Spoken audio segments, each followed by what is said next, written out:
manufacturing. And I will do a short presentation. What we are trying to do now is evaluating game technology for automated visual inspection in manufacturing. So we are two guys, myself and David. David is currently a resident of Canada, so he could not come. I wanted to show you what the problem is. For example, I give you an example. A manufacturing company manufactures oil chambers. And these oil chambers, after they're being manufactured, they are visually inspected by local guys. Then it goes to a second tier auto manufacturer that they do some visual checks, assembly and so on, and they send it next, until this goes into your car. So then basically, a lot of defects until it goes into your car, they are being checked manually and visually by operators. So as you can see here, a standard in manufacturing, this is one of the checks that an operator has to do. Can you please check porosity for these locations? Okay, so you can imagine that the detection method of visual detection at the manufacturer, at the client, and at the car manufacturer is almost non-existent. Probably if you would do an experiment to see the appraisers that are appraising this, I have the feeling that they cannot perform as well as the random algorithm. So if you take a coin and you start flipping the coin, then basically you will do better than what the appraisers are doing. So basically there are a lot of problems because of this, a lot of money being spent back and forth, these parts moving around and so on. So what happens when there are a lot of these parts? The supplier is sending back these parts to you, and then they send a firewall, a human firewall. So basically a company comes and starts looking at these pieces again visually, this time taking longer and longer. So they are doing sorting, searching, again visually, manually. So these are the processes basically manufacturing that happen. So we were looking, okay, what can we do maybe to improve this and make it a better algorithm?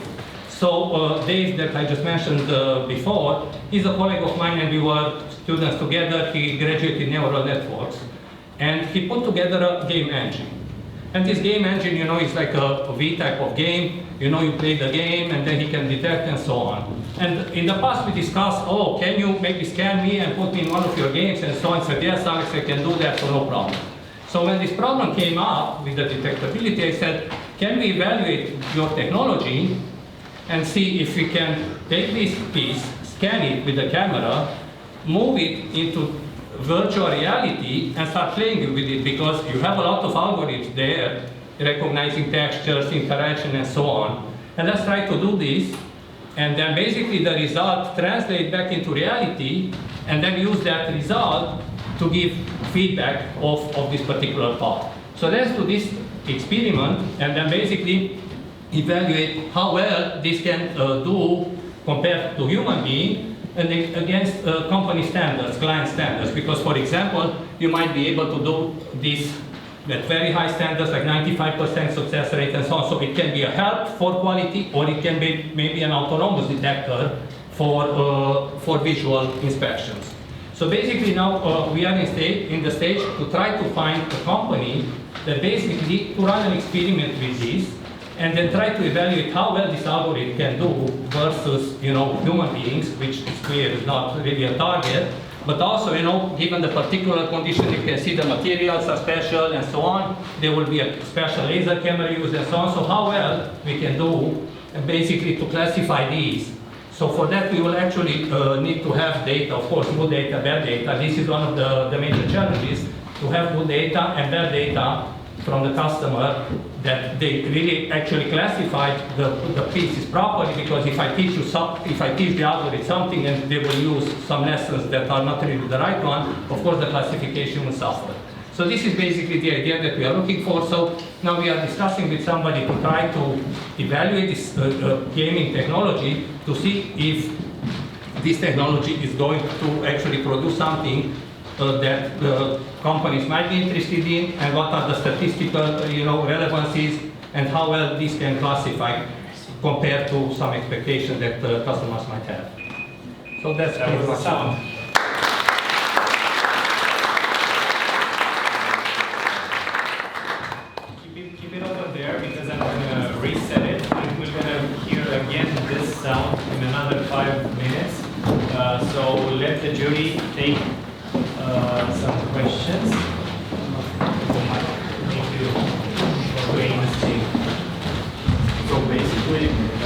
you are saying is you place whatever kind of camera on the human being? Not on the human, on the part in this case. No, on a particular piece, on this piece. So for example, this piece, we discussed about this piece with somebody to take a picture, right? Okay. So in this stage, what we are trying to do for proof of concept is just analyze, let's say, one side.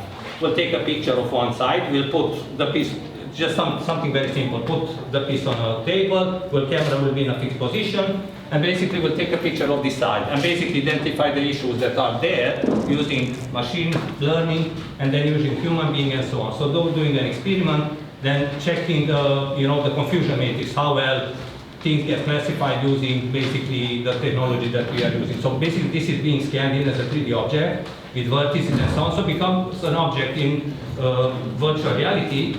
And also we try to, what we are trying to do, also the texture. So to get the texture of the object and then basically be able to look for patterns such as these ones. Okay, I understood. There is no such competition according to you in the market who does this well, kind of I don't know. cloud scanning or well, I don't know if it is or not, to tell you the truth, but what I can tell you is I work here at around 3-4 manufacturing companies that are in Oradea. And for example, I don't want to give the names, but for example, some company that is doing Mini, for example, wheels, and they put the Mini logo in there. So my sister worked for this company as a QA inspector, actually.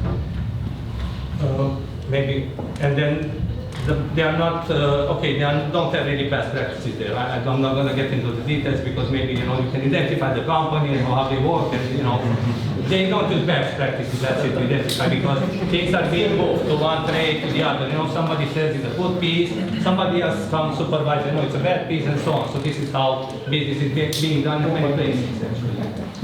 Let's give it to the example. We're not doing harm to any company. Correct, exactly. No, I'm just saying. Let's take questions. Yeah. They are profitable companies, so they must be doing well. I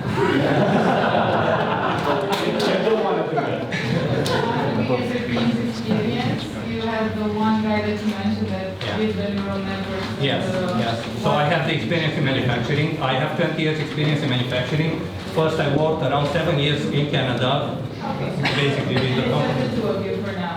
Yes, we are just trying to evaluate these technologies just to see can it deliver or not. It's a lot of statistics and I know where to look for data, so I have all the information that if somebody would be interested to work with, So my first feedback is that you're a bit early to try to find a real factory to try to use this as a pilot project.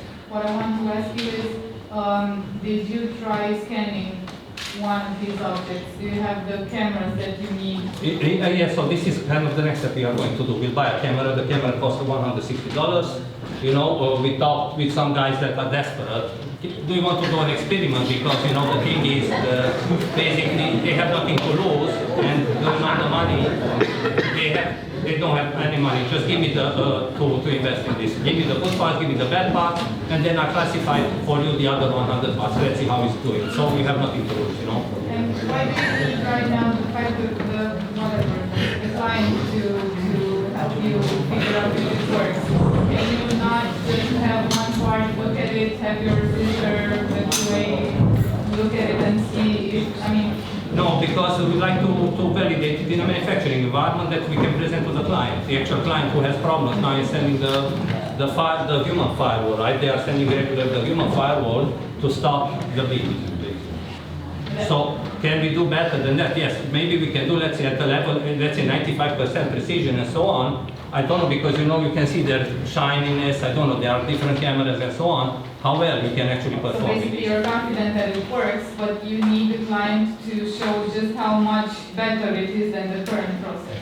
I don't know how well it can be a help for QA or it can be autonomous, in my opinion. Maybe it can perform about 95%. A lot of companies, for example, tell you, if you can deliver 95% good parts, I'm very happy. So maybe this algorithm can do that because we'll deliver, with the statistical precision, in a consistent manner. Quick last question. You're 100% dedicated on this, or do you have your daily jobs? I have the daily job, yes. So for now, I'm just doing the experiment. Okay, cool. Yes. Thank you. Let's take the question very shortly, if the answer can be in a few seconds. if you can all together commit that we're gonna finish in a few Are there any seconds. competitors here? I mean, I just want to understand if you did any homework. You didn't do any, you don't have the app, but you have the idea. So maybe the idea should be sort of backed by, sort of researching market size, whether there are other competitors doing this, stuff like that. Yes, I didn't do that because first I wanted to just As a see. status, let's keep it short. The Yes, question. I just want Yes first to or no. validate Yeah. that this can do, because then what competitor to whom? Because if I cannot perform, Okay. then I guess, I shouldn't look for competitors. First I have to say, look, yes, can you do this? Anything can be done. Events, anything. Let's give a round of applause to this.